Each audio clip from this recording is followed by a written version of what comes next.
Assalamualaikum warahmatullahi wabarakatuh. Alhamdulillah wassalatu wassalamu ala Rasulillah. Segala puji dan puja kehadirat Allah Subhanahu wa taala, juga salawat dan taslim kepada Nabi besar Muhammad sallallahu alaihi wa ala alihi wa sahbihi wasallam. Saudaraku seiman, melanjutkan bahasan buku kita 70 kekeruan wanita, dan kita masih coba menyinggung poin yang disinggung di salah satu kekeruan tersebut, yaitu tentang banyaknya wanita menunaikan ibadah-ibadah sunnah dan pendekatan diri kepada Allah Subhanahu wa taala. Kita sudah sempat membahas solat sunnah atau beberapa solat sunnah, di antaranya solat sunnah rawatib, solat sunnah yang mendampingi solat wajib qobliyah dan ba'diyah. Kita juga sudah sempat membahas tentang solat malam, dan salah satu solat yang disinggung di buku tersebut adalah solat duha yang banyak dilalaikan oleh kaum muslimin, khususnya sekarang kita bicara muslimah. Tentu teman-teman sekalian, kalau kita bicara tentang amalan-amalan sunnah, banyak sekali yang terbengkalai ya, seperti zikir pagi petang, seperti puasa sunnah, ya seperti rutin berdoa, ya seperti banyaklah hal yang lain, yang menjenguk orang sakit, bersedekah harian, banyak sekali, atau berdakwah, yang menyampaikan nasihat, beristighfar, dan segala macam hal yang harusnya kita amalkan dalam keseharian. Namun kita hanya membahas apa yang disinggung dalam buku yang sedang kita bedah. Bagi teman-teman yang berminat untuk kembali kepada amalan-amalan sunnah, sudah ada bedah buku kami di YouTube, tentunya di playlistnya. Anda bisa lihat di Khalid Basalamah Official, itu ada kajian Minhajul Muslim ya. Kita ada bahas masalah bab solat. Kita juga ada kajian itu di setiap hari Selasa ya, kalau saya tidak salah. Tadinya setiap pekan, sekarang sebulan 2 kali. Di jam 13.00 sampai 14.00. Juga kita ada kajian di setiap Jumat. Kalau itu setiap Jumat terjadi 2 pekan. Pekan pertama, pekan kedua itu jam 10.30 waktu Indonesia sampai 11.30. Di pekan kedua sama pekan keempat itu dimulai selepas Jumat jam 13.00 sampai jam 14.00. Itu juga membahas tentang keutamaan-keutamaan. Di antaranya sudah kita juga masih dalam bab sholat gitu kan. Dan banyak tentu bahasan-bahasan tentang masalah keutamaan, amalan-amalan yang harusnya dijaga oleh setiap muslim, secara khusus muslimah yang sedang kita bahas sekarang. Kita akan bicara teman-teman pada kesempatan sekarang tentang masalah duha, dan saya sudah mengatakan saya akan bahas insya Allah buku yang ditulis oleh penulis yang sama yang kita bahas yang lalu, yaitu Dr. Sa'id bin Ali bin Wahf Al-Qahtani. Ada tuntunan lengkap sholat duha, disertai keutamaannya, waktunya, dan faedahnya, yang diterbitkan oleh Pustaka Ibnu Umar. Sebelumnya sudah kita bahas tentang masalah sholat malam, tahajud, dan sebelumnya lagi sudah kita bahas tentang sholat sunnah rawatib, di sini disebutkan. Ya. Baik, saya akan masuk teman-teman sekalian di masalah duha ini. Ya, duha. Yang pertama, kata penulis, hukum sholat duha itu sendiri. Hukum sholat duha adalah sunnah muakkadah, atau sunnah yang sangat ditekankan sekali untuk dikerjakan. Hal ini karena Nabi SAW melakukannya dan memberikan petunjuk dan bimbingan kepada para sahabatnya untuk melakukannya. Beliau juga mewasiatkan sholat ini secara khusus. Sedangkan wasiat kepada seseorang sama kedudukannya dengan wasiat kepada seluruh umatnya. Jadi kalau Nabi SAW wasiatkan kepada seorang sahabat, seperti yang kita jelaskan hadisnya, ya, itu berarti wasiatnya sama untuk umat semuanya. Ya, karena memang beliau berharap semua umat mengamalkan itu. Karena tidak ada dalil yang menunjukkan bahwa wasiat itu khusus bagi seseorang tersebut saja. Wasiat itu terdapat hadis. Misal Abu Hurairah radhiyallahu anhu, beliau berkata, kekasihku Rasulullah SAW telah berwasiat kepadaku 3 hal. Aku tidak akan pernah atau tidak pernah meninggalkannya sampai aku mati. Maksudnya semenjak aku terima wasiat itu sampai aku mati, aku tidak pernah tinggalkan. Yang pertama adalah puasa 3 hari setiap bulan, yang dikenal dengan puasa Ayyamul Bid. Tanggal 13, 14, 15 dari bulan Hijriah. Kalau Anda tidak sempat, Anda boleh puasa 3 hari di tanggal berapa saja, tapi ini yang paling afdolnya. Kemudian yang kedua adalah 2 rakaat sholat duha. Dan yang ketiga adalah witir sebelum tidur. Hadis ini riwayat Bukhari nomor 1981 dan Muslim nomor 721. Kita lihat di sini wasiat Nabi SAW kepada Abu Hurairah tentang masalah 2 rakaat sholat duha. Itu juga hadits Abu Darda radhiyallahu anhu.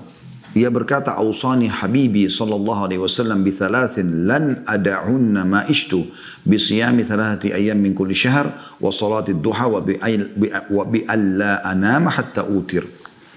Kekasihku sallallahu alaihi wasallam, Nabi SAW berwasiat kepadaku dengan 3 hal yang tidak akan pernah sepanjang hidup aku tinggalkan. Yang pertama, puasa 3 hari dari setiap bulan. Yang kedua, sholat duha. Yang ketiga, tidak tidur sebelum witir terlebih dahulu. Hadis riwayat Muslim nomor 722. Jadi kita lihat teman-teman, hadis ini dua-duanya wasiat Nabi SAW kepada 2 sahabat yang berbeda, Abu Hurairah dan juga Abu Darda. Tetapi Nabi SAW tidak mengatakan, aku mewasiatkan kepada Abu Hurairah, aku mewasiatkan kepada Abu Darda. Tidak khusus gitu. Ya. Tapi sahabat ini menyampaikan, telah diwasiatkan kepadaku. Jadi ini bisa bermakna bahwasanya Nabi SAW mewasiatkan agar diamalkan dan juga dia sampaikan. Terbukti di sini Abu Hurairah dan Abu Darda radhiyallahu anhuma menyampaikan kepada kita. Gitu. Kata penulis, kebetulan beliau adalah muridnya Syekh bin Baz rahimahumullah semuanya. Beliau mengatakan, aku mendengar Imam Abdul Aziz bin Abdullah bin Baz rahimahullah berkata, kedua hadis ini sahih dan menjadi dalil yang tegak yang menunjukkan disyariatkannya solat duha. Juga menjadi dalil bahwa hukumnya sunnah muakkadah.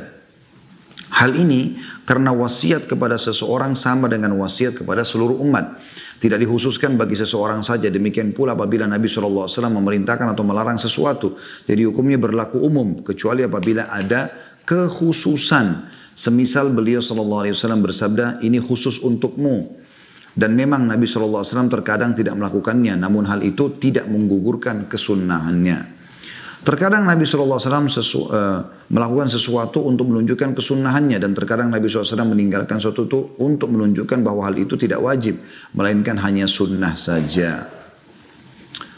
Setelah menyebutkan hadis-hadis tentang sholat duha, Imam Nawawi rahimahullah menegaskan juga bahwa sholat duha hukumnya sunnah muakkadah atau sangat ditekankan. Ia berkata, hadis-hadis ini seluruhnya disepakati, tidak ada perbedaan pendapat di kalangan ahli tahqiq atau orang-orang yang menuntut ilmu. Ya, intinya teman-teman sekalian, sholat duha adalah sunnah muakkadah. Dan kata beliau, yang benar adalah menjadikan sholat duha sebagai kebiasaan yang dirutinkan adalah sunnah muakkadah. Nah, jadi ini jelas sekali bagaimana penyampaian beliau tentang masalah penekanan sholat sunnah duha dianjurkan agar dirutinkan. Karena pernah ada yang bertanya kepada saya itu, katanya sholat duha jangan dirutinkan. Nah, di sini beliau membantahnya masalah itu. Beliau mengatakan dari hadis-hadis yang ada, apalagi perkataan Abu Darda dan Abu Hurairah sama. Aku tidak pernah meninggalkan selama aku hidup atau sampai aku mati. Berarti kan setiap hari dikerjakan. Nah, ini jelas membantah pendapat yang tidak jelas. Ini mengatakan bahwasanya jangan dikerjakan setiap hari, ya. Dan ini dikarenakan kalau pernah ada riwayat disebutkan dalam riwayat Bukhari juga dan Muslim, Aisyah mengatakan kalau Nabi SAW suka dengan duha, walaupun beliau kadang-kadang aku tidak melihat melakukannya. Perkataan Aisyah mengatakan aku tidak melihat Nabi SAW melakukannya, bukan berarti Nabi SAW tidak melakukannya.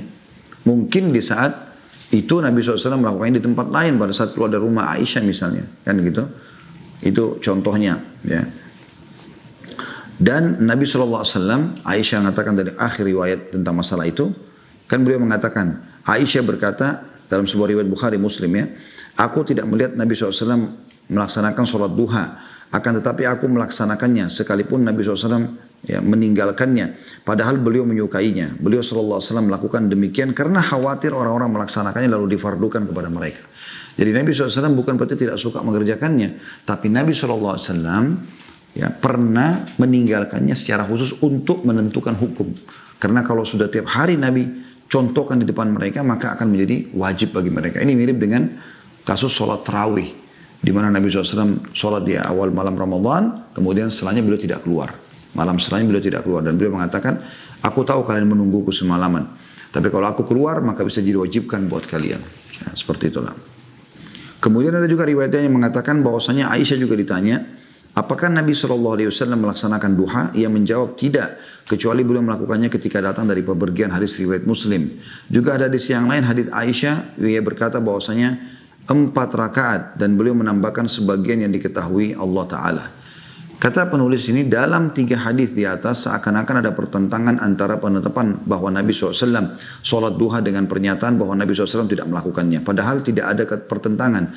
Karena Aisyah radhiyallahu anha tidak melihat Nabi SAW sholat duha itu dalam waktu-waktu yang lain. Adapun ketika Nabi SAW datang dari pepergian, maka Aisyah radhiyallahu anha melihat beliau sholat duha. Lalu Aisyah radhiyallahu anha mengabarkan bahwa beliau melaksanakannya. Hal ini menunjukkan bahwa perbuatannya itu disandarkan kepada apa yang sampai kepadanya dari Nabi berupa dorongan untuk melaksanakan duha. Juga disandarkan karena perbuatan Nabi SAW yang dilihat oleh Aisyah radhiyallahu anha di waktu-waktu tertentu. Maka kesimpulannya, kalimat-kalimat tersebut tidak bertentangan sebagaimana dijelaskan dalam Subul Salam karyanya As-San'ani. Asy-Syaukani berkata dalam kitab Nailul Autar jilid 2 halaman 256, benang merahnya adalah Aisyah radhiyallahu anha mengabarkan apa yang ia ketahui dan sampai kepadanya, sedangkan para sahabat lainnya selain Aisyah menyampaikan pula tentang rutinitas Nabi SAW dalam melaksanakan duha dan tentang pensyariatannya yang muakkad atau ditentukan untuk dilaksanakan. Orang yang mengetahui dalam hal ini para sahabat selain Aisyah adalah hujjah bagi orang yang tidak mengetahui, yakni Aisyah. Terutama bahwa waktu pelaksanaan duha adalah bukan waktu-waktu di mana seseorang biasa bersama-sama dengan istrinya. Saya juga mendengar Imam Abdul Aziz bin Baz rahimahullah berkata ketika menerangkan kitab Bulughul Maram nomor hadits 415 dan 400, sampai 417 untuk menggabungkan berbagai riwayat-riwayat ini dapat dikatakan pada mulanya Aisyah radhiyallahu anha menetapkan bahwa Rasulullah SAW sholat duha. Kemudian ia lupa. Atau pada awalnya ia menyatakan bahwa Nabi SAW tidak sholat duha. Kemudian ia ingat bahwa Nabi SAW sholat duha.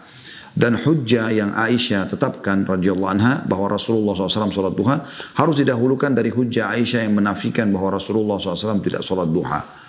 Demikian pula dengan adanya hujjah atau argumentasi yang lain dari para sahabat selain Aisyah seperti dari kasus Abu Hurairah dan Abu Darda radhiyallahu anhum ajma'in menetapkan bahwa Nabi SAW sholat duha, maka penetapan ini harus didahulukan daripada penafian dari Aisyah radhiyallahu anha. Ini penjelasannya karena ini sering kali dibahasakan. Jangan kerjakan sholat duha karena ada hadits begini dan begitu. Nah, ini sekaligus beliau jelaskan tentang masalah makna daripada perkataan Aisyah itu radhiyallahu anha. Ada pertanyaan dari beliau di sini. Di poin pertama bahasan buku ini tentang masalah hukum sholat duha ya. Beliau mengatakan mengapa sunnah muakkadah? Kenapa sangat ditekankan? Karena kata beliau ada wasiat Nabi SAW untuk mengerjakannya dan karena Nabi SAW menjelaskan keutamaannya dan Nabi pun SAW melakukannya. Sebagaimana hadits Aisyah radhiyallahu anha ketika ia ditanya tentang jumlah rakaat sholat duha yang dilakukan Nabi SAW, ia berkata 4 rakaat. Lalu dia menambahkannya sebagaimana dikehendaki oleh Allah. Dalam riwayat lain beliau menambah sekehendaknya. Hadis riwayat Muslim nomor 719 ya. Jadi maksudnya tidak ada batasan dalam masalah jumlahnya tapi minimal 2 rakaat. Karena dikatakan di sini oleh Aisyah dan Nabi SAW tambah semaunya berapa rakaat yang beliau ingin tambahkan. Jadi itu kita kembali dulu ke masalah hukumnya. Poin pertama dibahas dalam duha adalah hukum sholat duha, yaitu sunnah muakkadah. Dan sudah kita jelaskan panjang lebar tadi. Sekaligus pelurusan tentang keliruan pemahaman sebagian orang mengatakan duha jangan dikerjakan sebagai rutinitas.